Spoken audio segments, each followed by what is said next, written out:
Ya sahabat, jumpa di kanal Perspektif dengan Andre Vincent Wenas.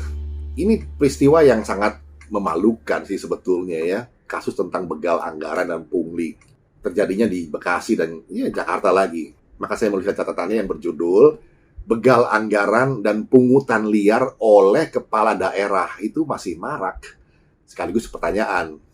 Begini, ya sahabat, tidak ada habis-habisnya kasus begal anggaran dan pungli atau pungutan liar yang dilakukan oleh kepala daerahnya sendiri. Kita ambil contoh yang barusan saja terjadi di pemerintah kota atau Pemkot Bekasi. Ada mata anggaran untuk pembelian karangan bunga yang mencapai lebih dari 1,1 miliar. Nah, kasus ini dibongkar oleh Ketua PSI Kota Bekasi, Tanti Herawati, dan dikabarkan atau disiarkan lewat Tribun News 21 September 2022 yang baru lalu. Begini persisnya. Seperti tercantum di situs LPSE, Pemkot Bekasi menganggarkan pembelian karangan bunga itu sebesar 1,139790 miliar dengan harga perkiraan sendiri atau HPS-nya diprediksi sejumlah 1.138 juta sekian.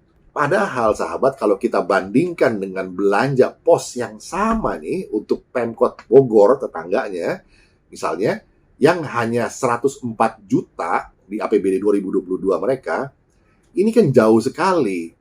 Entah Pemkot Bekasi ini berencana untuk mengirim berapa banyak karangan bunga dalam setahun itu. Begini sahabat, kalau saja kita andaikan harga sebuah karangan bunga sekitar 300.000 sampai 500.000, ini sudah mahal nih. Maka dengan duit 1,1 miliar itu bisa belanja 2.200 sampai 3.600 karangan bunga. Atau bisa kirim sampai 6 sampai 10 karangan bunga setiap hari selama setahun penuh, 365 hari. Itu karangan bunganya bakal dialamat kepada siapa saja sih, mau dikirim kemana gitu. Apa betul setiap hari termasuk 1 minggu mau mengirim 6 sampai 10 karangan bunga setiap hari? Kita bertanya, itu sebetulnya karangan bunga atau bunga-bunga karangan gitu ya. Nah, catatan saja sahabat, Wali Kota Bekasi saat ini tuh dijabat oleh seorang pelaksana tugas atau PLT, Bapak Dr. Tri Adianto Cahyono. Kenapa ada PLT? Karena wali kota yang sebelumnya nih, baru tahun ini juga, awal tahun ini, Pak Rahmat Effendi, beliau kader Golkar itu dicokok KPK ya karena korupsi. Lalu di Jakarta, ya lagi-lagi Jakarta, seorang anggota DPRD DKI Jakarta, Justin Adrian Untayana, dari fraksi PSI, ini menerima laporan warga tentang adanya permintaan sumbangan.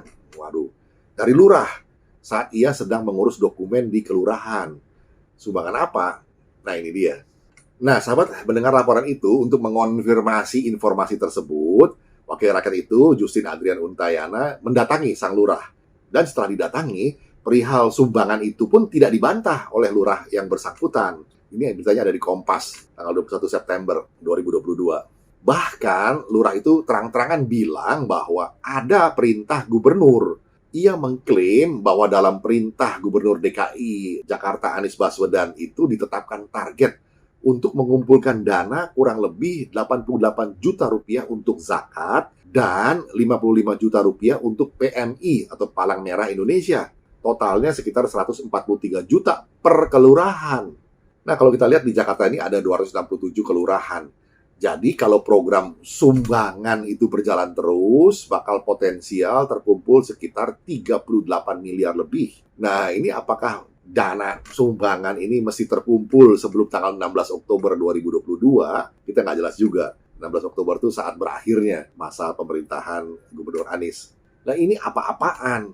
Kita masih ingat sahabat, bulan Juli tahun lalu, 2021, Gubernur Anies juga pernah minta sumbangan ke para duta besar terkait soal penanggulangan COVID waktu itu alasannya. Lalu kasus ini terbongkar ke publik dan jadi rame. Kemudian, seperti biasa, Wagub Ahmad Riza Patria lah yang mesti bikin klarifikasi. Sementara sang gubernur raib entah kemana. Nah, singkat cerita sahabat, ini ditengarai jadi semacam pungli atau pungutan liar yang dibungkus dengan kata sumbangan. Dan ini kan lagi-lagi permainan kata.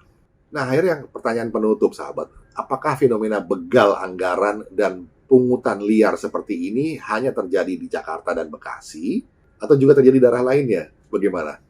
Demikian sahabat, catatan tentang begal anggaran dan pungutan liar oleh kepala daerah masih marak. Kiranya bisa menjadi perspektif. Kita jumpa lagi di session berikutnya. Terima kasih.